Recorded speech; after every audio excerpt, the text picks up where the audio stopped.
اسی نے ایک ایسی بنیاد قائم کی کہ جس کی بدولت آج ہم سینہ ٹھوک کر یہ کہہ سکتے ہیں کہ اگر پاکستان میں عام انسانوں کا، پڑھے لکھے طبقے اور نوجوانوں کا، مڈل کلاس سے تعلق رکھنے والے سیلف میڈ لوگوں کا، اپنی مدد اور اپنی محنت سے اپنے پیروں پر کھڑے ہونے والوں کا اگر کوئی سیاسی عمل ہے تو وہ ایم کیو ایم پاکستان ہے۔ اور آج اگر ہم یہ دعویٰ کرتے ہیں کہ ہم ایک نظریاتی تحریک ہے اور ہم میں اگر اس نظریے کی کوئی رمق موجود ہے تو وہ اس بنیادی سوچ و فکر، اس نظریے اور اس نظریے کو تحریر اور تقریر اور تفسیر کی جو شکل شہید عظیم احمد طارق نے فراہم کی، اگر ہم اپنی تحریک کی تاریخ سے، اپنی تحریک کی بنیاد سے اس نظریے کو، سوچ و فکر کو، اس بنیادی لٹریچر کو اگر منہا کر دیں تو میں سمجھتا ہوں کہ پھر یہ جو تحریک ایک توانا درخت بنی تھی، ایک توانا شجر بنی تھی اور اس نے ایک سایہ دار شجر کی شکل اختیار کی، پھر اسے ہماری غلطیوں نے، اسے پھر عاقبت نااندیشی نے، اسے پھر مطلوق العنانی نے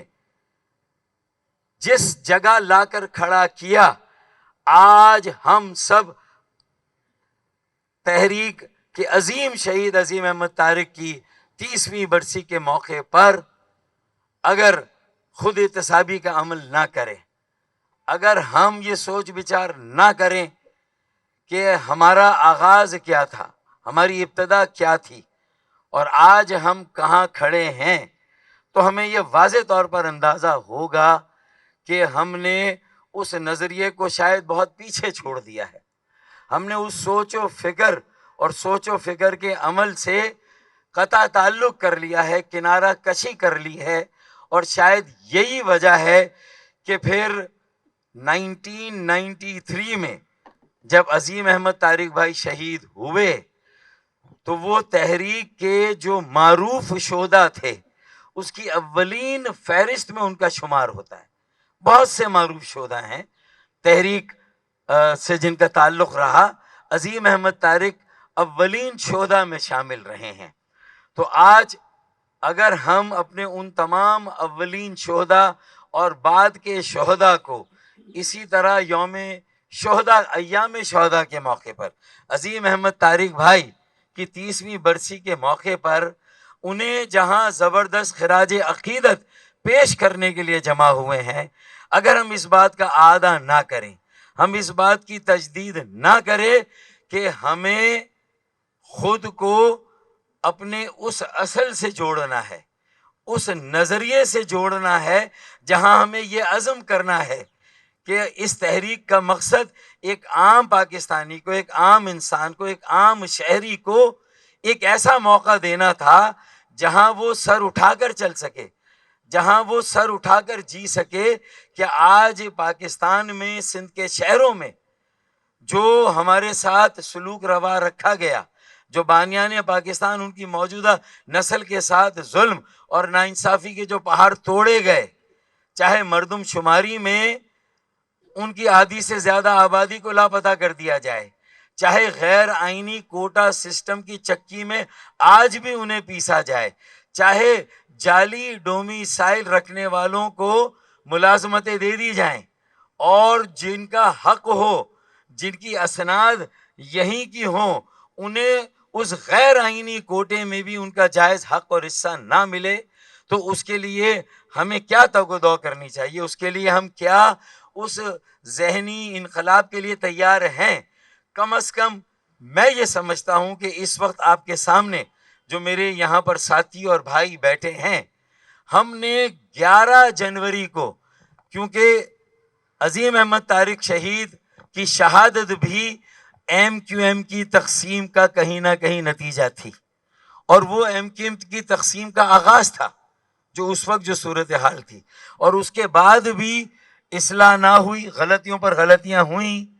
تو اس کے نتیجے میں یہ تقسیم در تقسیم، تقسیم در تقسیم کہاں جا کر پہنچی. تو میرے خیال میں آج اگر 30ویں برسی پر جہاں ہم انہیں خراج عقیدت پیش کر رہے ہیں تو ہمیں اس بات کا بھی برملا اعتراف کرنا چاہیے کہ ہمیں اپنے اپنے حصے کی غلطیوں کا اعتراف بھی کرنا چاہیے. لوگوں کے ساتھ خود کو جوڑ کر ایک بہتر، ایک صاف ستھری، لوگوں کے لیے قابل قبول، ایک معتبر ایم کیو ایم پاکستان کی تنظیم اور ایم کیو ایم پاکستان کی تحریک کو قائم کرنا ہے. یہ ہمارا عزم ہونا چاہیے. پھر یہ جو مردم شماری میں ہمارے ساتھ ظلم ہو رہا ہے، غیر آئینی کوٹا سسٹم کے باوجود ہمیں اپنا کوٹا، یعنی اس کو بھی اگر کہیں ہم نے سہ لیا، برداشت کیا، عدالتوں میں چیلنج کیا ہے، لیکن اگر پھر بھی وہ موجود ہے تو ہمیں جو ہے وہ اس کے ازالے کے لیے ہمیں جو جدوجہد کرنی، اس کے لیے خود کو تیار کرنا. اپنے لوگوں 5 لاکھ ہمارے سامنے سے نوکریاں چلی گئیں، دے دی گئیں، لیکن سرکاری نوکریاں صوبہ سندھ کی حکومت نے گزشتہ 15 سالوں میں بلا شرکت غیر ہمیں، اگر عظیم احمد تاریخ کی روح کو خراج عقیدت پیش کرنا ہے تو ہمیں ان نوکریوں میں اپنا جائز حصہ واپس لینا ہے. بلدیاتی اختیارات وسائل 140A کے تحت سپریم کورٹ کی پٹیشن کے نتیجے میں یہ ساری جدوجہد کرنا ہے، اپنے لوگوں کا حق دلانا ہے، مظلوموں کو موقع دینا ہے. میں سمجھتا ہوں کہ اس کے لیے ہمیں خود کو ذہنی طور پر، نظریاتی طور پر تیار کرنا ہے اور یہ عہد کرنا ہے کہ انشاءاللہ تعالی آج کے بعد پیچھے مڑ کر نہیں دیکھنا. ہم نے، اللہ کرے ہم اپنے شہداء کے آگے سرخرو ہوں کہ ہم نے اپنے اپنے حصے کی غلطیوں کو پیچھے رکھ کر، اپنی انا، اپنی ضد کو پیچھے رکھ کر، خالد مقبول صدیقی کنوینئر کی سربراہی میں جس یکجہتی کا مظاہرہ کیا ہے، جس عزم کا مظاہرہ کیا ہے، جس کا آج ہم اعادہ کر رہے ہیں، انشاءاللہ تعالی پیچھے مڑ کر نہیں دیکھیں گے اور لوگوں کے لیے اپنی زندگیوں کو وقف کریں گے انشاءاللہ تعالی. اور اس میں اخلاص، بے لوث اور بے غرض ہو کر، استقامت کے ساتھ، سنسیئرٹی، سیلف لیسنس اور اسٹیٹ فاسٹنس، استقامت کے ساتھ جب یہ سٹرگل اور یہ جدوجہد جاری رہے گی تو مجھے یقین ہے کہ اللہ تعالیٰ کی تائید اور حمایت بھی ہمارے ساتھ ہوگی. اور یہ جدوجہد پھر یہ ممکن ہی نہیں ہے کہ یہ ناکامی سے دوچار ہو، ہم کامیابی سے ہم کنار ہوں گے، کامیابی ہمارے قدم چومے گی. آخر میں صرف یہی کہوں گا کہ مردم شماری، غیر آئینی کوٹا سسٹم، یہ ہمارا ہدف ہے. بلدیاتی اختیارات اور وسائل، جو روزگار میں ہمارا حصہ مارا گیا، جو بنیادی ہمارے مسائل ہیں، جو شہری مسائل، وہ اپنی جگہ پر موجود ہیں اور کئی اور بحران ہیں. ہمیں ان سب کے لیے اب خود کو تیار کرنا ہے. انتخابات بھی بہت زیادہ دور نہیں ہیں. عظیم احمد طارق بھائی نے جو تحریر اور تقریر میں نظریے جو ولولہ پیدا کیا جامعات میں، نوجوانوں میں، آج وہ سوشل میڈیا ہمارے پاس ہے. میری آواز سنو، وجود کیوں اور کیسے، یہ وہ بنیادی لٹریچر ہے جس نے ہمیں وہ توانائی دی تھی، جس نے ہمیں وہ انرجی، وہ وگر، وہ کرنٹ دیا تھا کہ اس وقت جو مایوسی میں تھے نوجوان کوٹا سسٹم کی وجہ سے، وہ اس سے نکلے، سفارہ ہوئے اور انہوں نے ایک ایسی جدوجہد قائم کی کہ پہلی مرتبہ غریب اور مڈل کلاس کے نمائندے اسمبلی میں پہنچے. ہمیں پھر اسی تحریک کو قائم کرنا ہے، اسی جذبے کے ساتھ، اسی ولولے کے ساتھ، اور میری آواز سنو سے رجوع کرنا ہے.